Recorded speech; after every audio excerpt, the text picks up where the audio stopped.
Welcome to another episode of the Sports Sit-Down with Mike Damergis and Anthony Carlo. And Anthony, a lot of news again this week in sports, as always, and we'll touch on some of the biggest issues in New York City. First off, a lot of the talk's been about Odell Beckham not playing against the Dallas Cowboys in Week 1 with that high ankle sprain, but yet seen on the New York City nightclub. Even some say he was doing some dancing as well.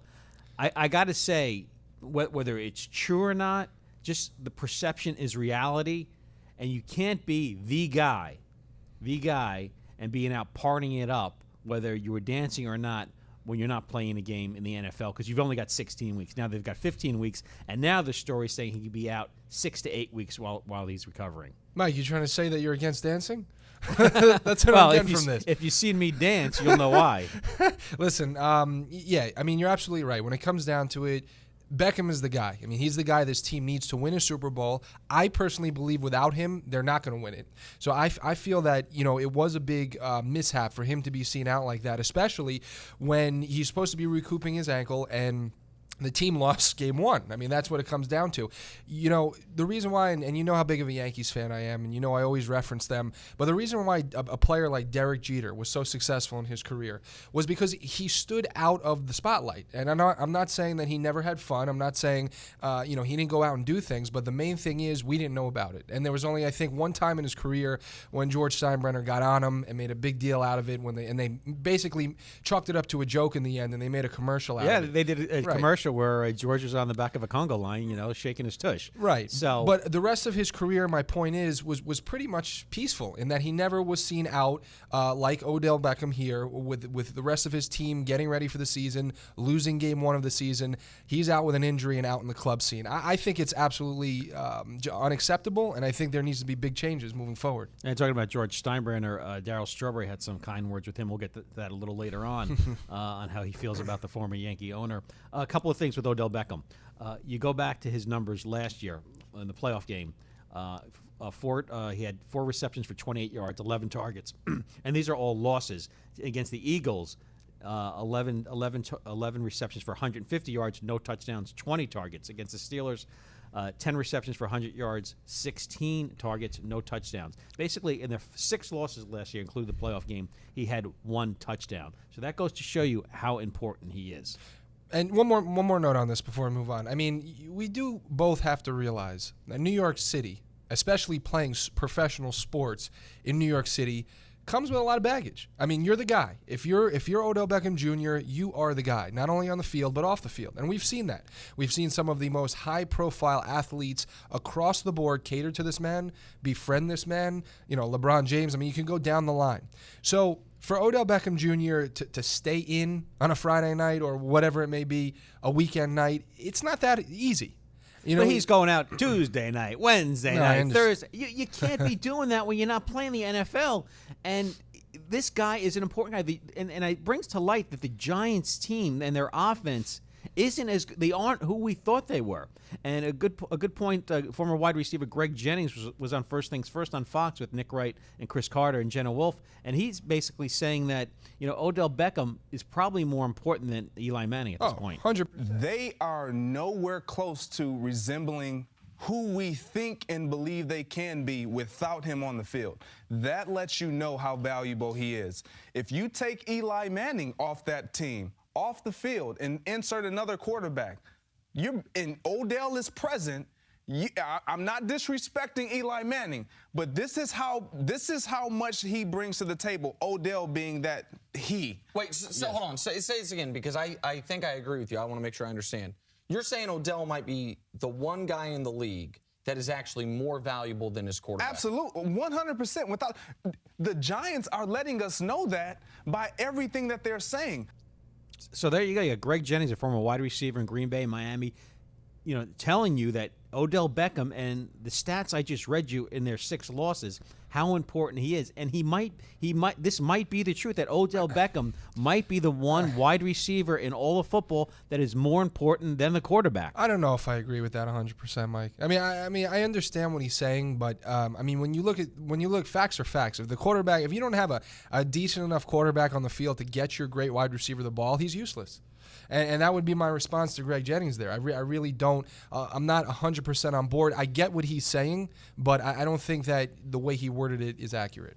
Well, a lot of the money too was spent on the defense last year, so that's why the offense is hurting. You know how much money was spent on the defense last year? Go ahead. Give it to me. Close to $1 million. a little bit more than that. Close to $200 million. Olivier Vernon, $85 million. Janoris Jenkins, $62.5, and Snacks Harrison, $46 million. It's payday. Yeah, it's payday. It's payday. Gotta come up. And it's a big year. And the offense is suffering because of that. Moving along, Darryl Strawberry taking his gripes to the air, got a new book out, basically praising Yankee owner George Steinbrenner and taking shots at Mets ownership. He was on the Rosenberg-McGurk show earlier this week on WOR radio. He was a father to the hopeless, and he would go get players that nobody else would touch. You, Steve Howe, Dwight Gooden, just to name a few. Just a few of us, and he just loved us, and he was just a man he was different than anybody I ever experienced. He was probably the greatest owner that ever will be in sports. Yeah. Because he loved people and he loved his players. Anyone that he puts a Yankee uniform on is family to him. Yeah. He doesn't turn his back on his players like the other organization across town. Really? Yeah, he does not turn his back on the players, and it's just the reality. It's real. The players of the '86 championship team, we don't even deal with the Mets. It's not Fred Wilpon. It's the new But I thought new that thing. changed. I thought this year you and Dwight were back, and We've never been back. I never want to go back. I would rather stay with the Yankees than ever No deal kidding. with the Mets. Yeah, Really? of course.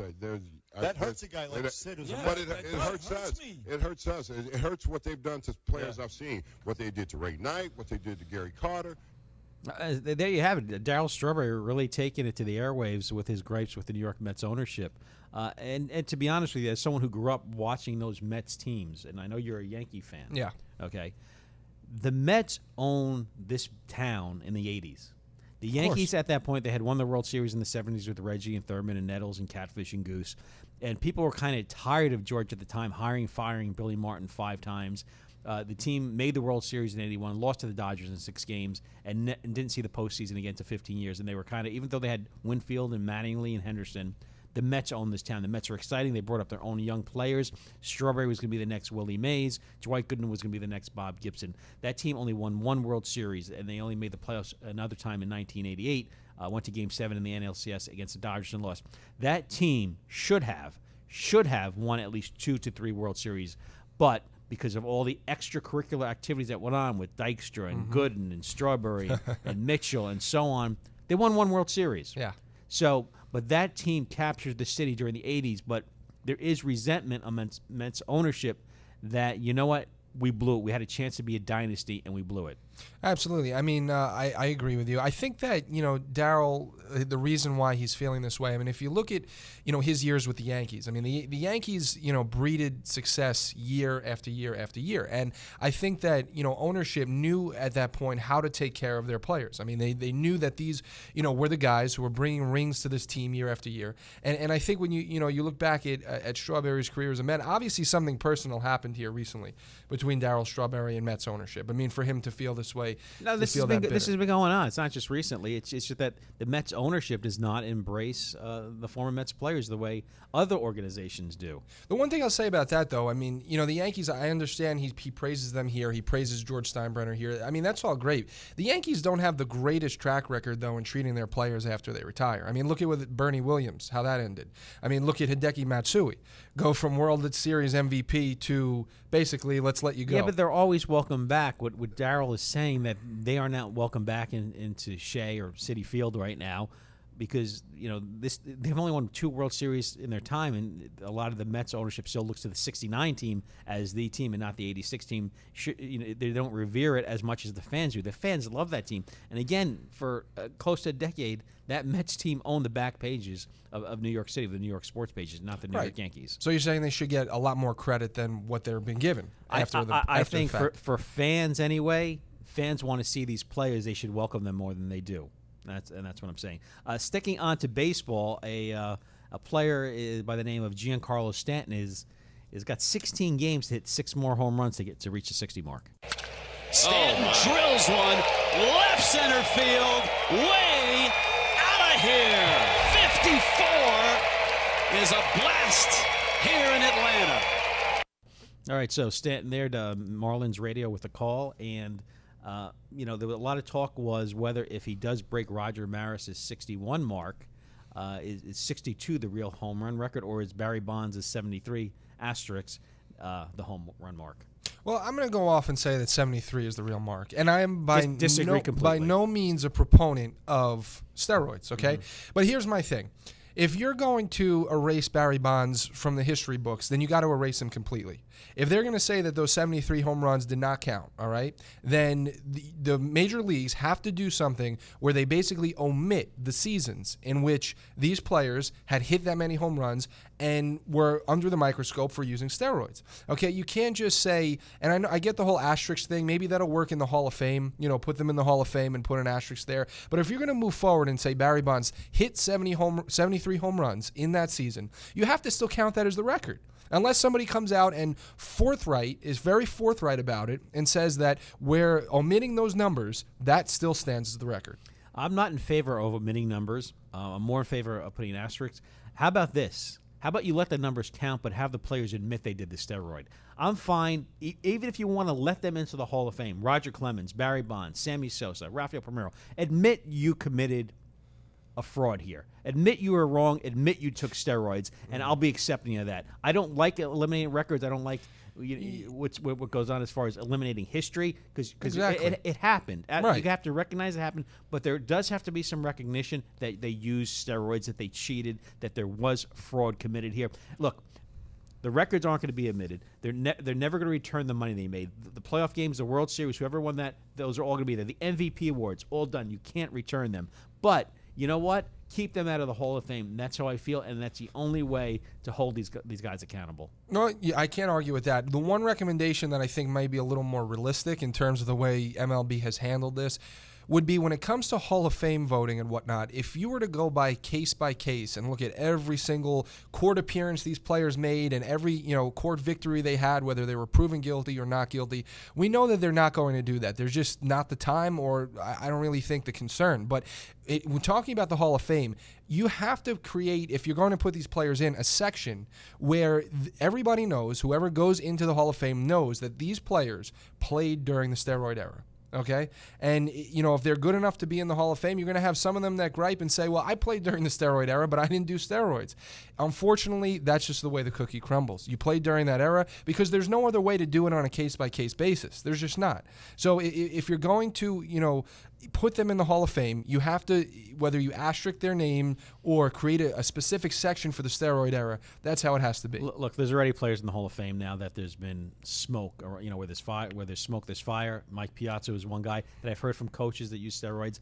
Pudge Rodriguez physically lost about 20 pounds of muscle. Look how his home run numbers went down. Jeff Bagwell, another guy that physically you look at him, look how much smaller he is. Where there's smoke, there's fire. And guys that already use steroids are in the Hall of Fame. So this is just a conversation that's going to keep going. Anyway, I'm Mike Damergis. He's Anthony Carlo for the Sports Sit Down. Anthony, thanks for joining me again one more time. I think this is the beginning of a beautiful friendship.